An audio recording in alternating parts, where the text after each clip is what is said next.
Banyak orang tua merasa dilupakan tapi tak pernah mau mengakui kesalahan ini. Kadang hidup terasa lebih sepi ya. Dulu rumah ini ramai, suara anak-anak, tawa cucu dan tangisan kecil pun terasa hangat. Tapi sekarang, suara yang paling sering terdengar cuma detak-detaknya jam dinding. Apakah ini yang disebut masa tua? Atau sebenarnya ini adalah masa perenungan? Dalam video ini izinkan saya berbagi sedikit pandangan. Bukan untuk menyalahkan siapapun, apalagi menggurui. Tapi untuk sama-sama menyelami mengapa banyak dari kita, orang tua merasa makin kesini makin sendirian. Apakah benar anak-anak yang berubah? Atau ada sikap-sikap lama yang dulu kita anggap biasa saja ternyata diam-diam melukai? Mari kita pahami bersama-sama dan semoga saja dari video ini Anda dapat menemukan pandangan baru yang lebih bijak. Bagian 1, kesepian itu bukanlah sebuah hal yang kebetulan. Bapak Ibu, kadang kita merasa tidak dimengerti ya, tapi pernahkah kita mencoba mengerti dulu? Dulu waktu anak-anak masih kecil mereka banyak bertanya, banyak salah dan banyak minta perhatian. Ingatkah waktu itu? Apa kita sabar? Atau justru sering bilang, "Sudahlah, papa sibuk, nanti aja." Kalimat kecil, tapi ternyata bisa membekas sampai mereka dewasa. Kalau sekarang mereka jarang menelepon, jangan buru-buru bilang, "Anak durhaka." Coba pikirkan, hubungan itu seperti tanaman. Kalau dulu tidak kita siram dengan kelembutan, jangan heran kalau sekarang pohonnya gersang. Lao Tzu pernah bilang, orang bijak tidak menumpuk, justru dengan memberi ia memiliki lebih banyak. Mungkin dulu kita terlalu banyak menuntut dan lupa memberi pelukan. Bayangin Anda menanam pohon mangga, tapi nggak pernah disiram dan nggak pernah dipupuk. Pas udah gede pohonnya, Anda marah karena nggak berbuah. Lucu nggak sih? Tapi itulah yang sering kita lakukan ke anak. Dan sekarang kita marah karena nggak dapat buah cinta di masa tua. Bagian 2. Kita sibuk cari uang tapi kita lupa beri waktu untuk keluarga. Banyak dari kita yang bangga pernah bekerja keras demi anak-anak. Tapi mari kita jujur, apakah waktu itu kita juga menyisakan waktu untuk mereka? Kadang kita pikir, yang penting mereka makan, sekolah, selesai. Tapi anak tidak hanya butuh nasi, mereka butuh hati, dan hati hanya bisa tumbuh dari kehadiran. Bapak Ibu bandingkan saja, ada anak yang tumbuh miskin harta, tapi kaya kasih sayang, dan di masa tuanya, orang tuanya tetap dijaga dengan penuh cinta. Sebaliknya, ada yang dulu hidup serba cukup, tapi sekarang kesepian di rumah yang besar. Kata bijak dari Jalaluddin Rumi mengatakan, apa yang berasal dari hati akan sampai ke hati, tapi jika hanya berasal dari mulut, maka takkan pernah sampai lebih dari telinga. Mungkin anak-anak kita dulu cuma dengar suara, tapi tak pernah merasakan kedekatan dan kehadiran kita. Sebenarnya anak-anak gak butuh orang tua yang kaya. Mereka butuh orang tua yang mau mendengar, memeluk dan peduli padanya. Uang bisa dicari, tapi trauma karena merasa diabaikan, itu bisa dibawa seumur hidup. Coba besok telepon anakmu dan bukannya nanya kapan pulang nak, tapi Anda bilang gini, gimana kabarmu hari ini nak? Papa cuma pengen dengar cerita kamu, coba ceritakan ke papa atau mama. Dan lihatlah bedanya. Rasakan juga bedanya. Kadang anak menjauh bukan karena dia jahat, tapi karena dia lelah dituntut terus, tapi tanpa pernah didengarkan oleh orang tuanya. Bagian 3. Masa tua yang menakutkan itu bukan karena umur, tapi karena penyesalan. Nah, seandainya masa muda kita dulu penuh dengan kesabaran dan cinta, masa tua ini nggak akan terasa sesepi ini. Tapi kalau dulu kita suka marah tanpa alasan, suka nyuruh tanpa ngajarin, suka ngatur tapi nggak pernah ngajak diskusi, jangan kaget kalau sekarang nggak ada yang mau dengerin. Pernah nggak Anda merasa, kok anak saya beda ya? Nggak seperti anak-anak lain yang sayang orang tuanya. Hati-hati, jangan-jangan yang beda bukan anaknya, tapi pola asuhnya dulu. Dan ini ngeri, karena penyesalan masa tua itu seperti makan nasi basi, udah mah nggak enak juga nggak bisa dimuntahin. Kadang kita heran, kenapa anak kita lebih terbuka dengan orang lain daripada dengan kita? Jawabannya bisa sederhana, karena orang lain mendengar tanpa menghakimi. Apakah dulu kita begitu? Anak-anak sering datang bukan untuk mencari solusi. Mereka hanya ingin didengar tanpa digurui. Tapi, sayangnya kita sering langsung menyelah, memberi nasihat, bahkan menuntut kepada mereka.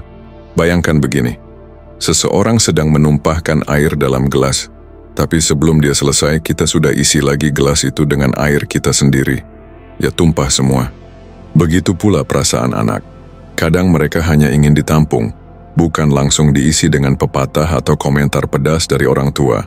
Bagian 4. Masih adakah waktu untuk memperbaiki semua kesalahan?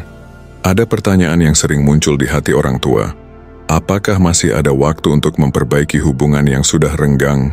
Jawabannya, selalu ada. Tidak pernah terlalu tua untuk belajar menjadi lembut. Tidak pernah terlambat untuk minta maaf. Kalau lidah kita berat berkata, maka solusinya, tulis saja. Tulis sepucuk surat.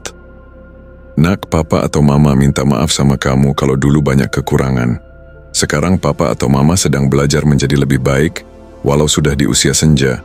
Dan papa atau mama rindu, bukan ingin menuntut, kami hanya ingin lebih dekat saja sama kamu. Marcus Aurelius berkata, setiap hari adalah kehidupan yang baru. Apapun yang telah kita lakukan kemarin, tidak harus menentukan siapa kita hari ini. Dan itu berlaku juga untuk kita, para orang tua. Jika Anda berpikir, udah telat, anak saya udah besar, udah punya kehidupan sendiri. Tapi, coba kita renungkan. Apakah luka di hati anak itu bisa sembuh dengan kata-kata tulus dari kita? Tentu saja itu bisa banget. Kirim surat yang sudah Anda tulis itu, dan lihat apa yang terjadi. Kadang satu kalimat tulus bisa menyembuhkan puluhan tahun luka batin. Bagian 5. Stop menyalahkan anak muda, mereka tidak tumbuh dalam dunia yang sama dengan kita. Pernah nggak Anda dengar orang tua ngomel, anak zaman sekarang itu nggak punya tata krama? Padahal, kalau kita jujur, zaman sekarang memang sudah berubah. Cara orang berinteraksi juga sudah beda. Tapi cinta, dia akan tetap sama bentuknya. Nah, lihat lagi orang zaman sekarang. Mereka nggak suka digurui, tapi suka diajak ngobrol. Mereka nggak mau diatur, tapi mau diarahkan dengan contoh nyata. Dan kalau kita tetap pakai gaya otoriter tua, ya jangan salahin kalau anak-anak makin jauh. Analogi sederhana lagi. Bayangin Anda bawa radio zaman dulu ke zaman sekarang dan marah karena nggak bisa connect ke Spotify atau YouTube. Ya emang beda generasi, beda juga cara mainnya. Tapi esensinya akan tetap sama, yaitu sama-sama ingin didengar. Kadang kita gemas melihat anak-anak zaman sekarang. Bicaranya cepat, tangannya sibuk di layar, pikirannya seperti melompat-lompat. Lalu kita berkata, zaman saya dulu hormat sama orang tua itu mutlak. Betul, tapi zaman sekarang beda. Dulu anak takut karena segan, sekarang kalau takut mereka malah menjauh. Seperti kata filsuf Epictetus, jangan paksa dunia menyesuaikan diri padamu, tapi pahami bagaimana dunia bergerak, lalu sesuaikanlah jiwamu dengan hikmah. Anak-anak sekarang butuh pendekatan berbeda. Bukan keras kepala yang membuat mereka hormat, tapi kerendahan hati yang membuat mereka luluh. Bagian 6, apa jadinya jika tidak ada perubahan? Sekarang mari kita lihat satu bayangan yang mudah-mudahan tidak menjadi nyata. Bayangkan di usia 80 tahun, tubuh sudah lemah dan rumah makin sepi. Tak ada lagi kunjungan, tak ada lagi kabar. Dan telepon hanya berbunyi jika ada promosi pulsa atau orang iseng yang mengatakan Anda mendapatkan hadiah 100 juta. Kalau hari itu datang dan hati ini penuh sesal, apa yang bisa kita perbuat? Bapak, Ibu, daripada nanti menyesal, kenapa tidak kita mulai membuka diri mulai saat ini, mulai dari hari ini? Minta maaf bukan berarti kita kalah, tapi justru menunjukkan bahwa kita menang melawan ego kita sendiri.